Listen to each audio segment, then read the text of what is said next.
A city may seem very far removed from topsoil, but it isn't really.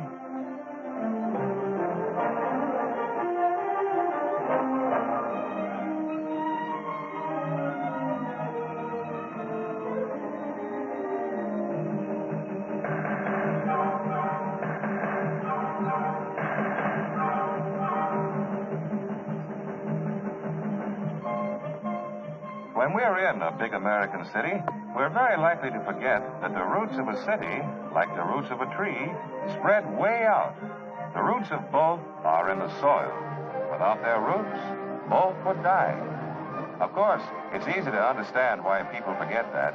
They see so many buildings and so little soil.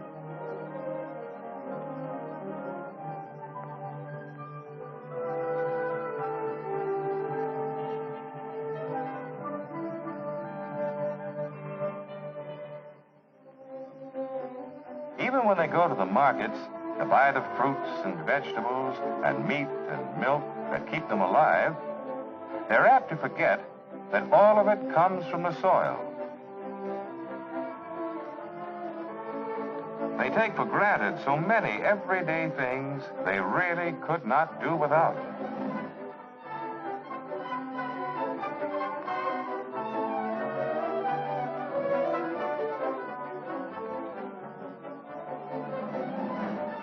Most of us know a lot about cities.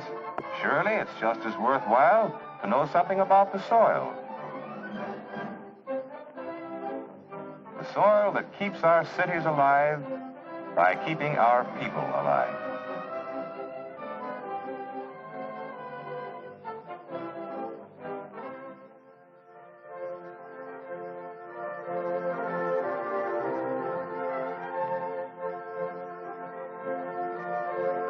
Our soil is all about us, the greatest of America's riches, whether it's on a huge flat farm on our western plains or on a little farm tucked away in a quiet valley among our eastern hills.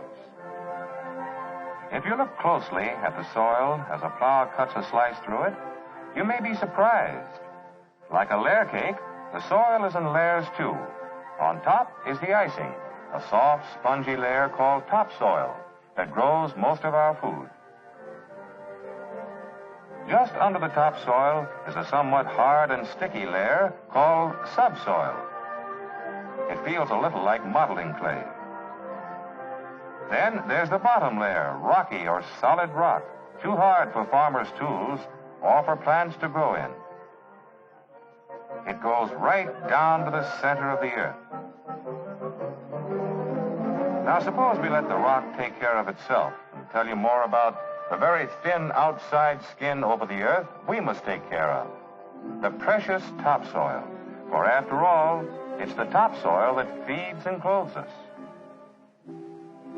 Plants grow better in topsoil. To show this, we first put soft, spongy topsoil in one box, and in another box we put harder, stickier subsoil. Then we soak beans in water until they're all ready to grow. Then we plant one bean carefully in the topsoil, and we plant another one of the beans just as carefully in the subsoil. Of course, we water both the beans. Now watch them grow as we speed up the pictures. See how the topsoil bean is able to push its roots farther and faster. And the topsoil bean can push up faster, too. In only 10 days, the plant in the soft topsoil has a head start. Up to here, the food for both plants came from the beans. From here on, food in the soil coming through the roots made the plants grow.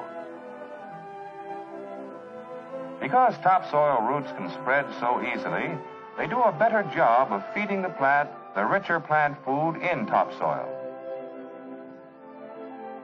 Yes, the best crops come from our soft, rich topsoil. When the earth was very young, there were only rocks and water. No people, no living thing, just rock, water, great rolling sandy deserts and high mountains for millions of years. Snow covered the earth through long, cold, cloudy winters, and through the long years, the snow would melt in the warmer weather, and the snow water would seep into the rocks. Then it would get cold and snow some more. The snow water freezing and melting in the cracks over and over made the cracks larger each time. As the rocks cracked more and more, bits of the rocks began to crumble off, and so soil began to form. A crude sort of soil, to be sure, something like subsoil. But our first plants could grow in it.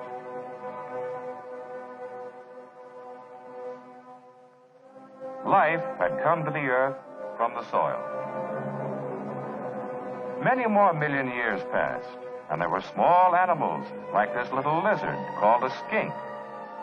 As they died, their bodies, along with the leaves and stalks of the early plants, became a part of the soil and made it softer and richer. But it took ages of bigger and bigger plants and animals growing and dying and falling on the soil to build up our soft, rich topsoil. When we can get close enough, by looking through a microscope, we can see the minerals and chemicals and bacteria that live in the topsoil, and the tiny creatures which keep only the topsoil alive, for they don't like the subsoil underneath.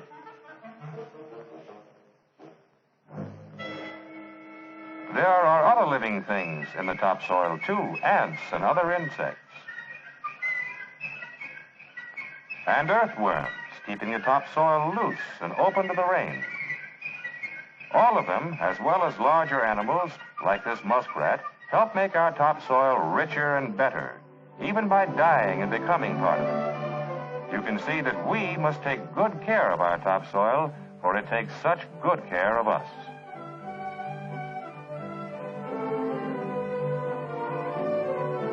It takes care of us by turning the chemicals and minerals of the soil into the starches of the waving golden wheat, which gives us our daily bread, and our biscuits and pancakes, and oh boy, our waffles, and into the fibers of cotton we make into clothes,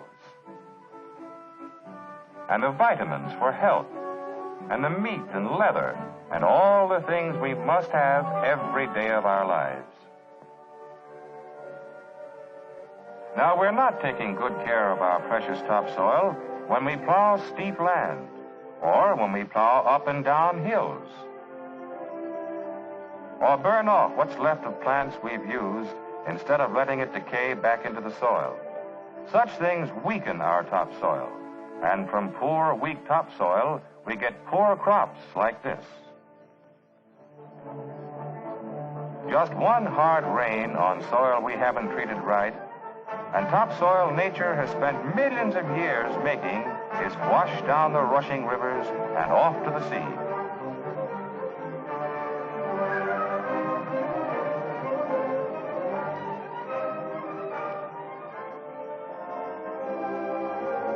By not taking good things from the soil, and by adding good things to the soil, we can take care of it, build it up. The name for the way of farming that's good for the soil is conservation farming. It's the best way to get the best crops and the most food for city people as well as farmers, all from the layer of topsoil powdered so thinly over the face of our earth.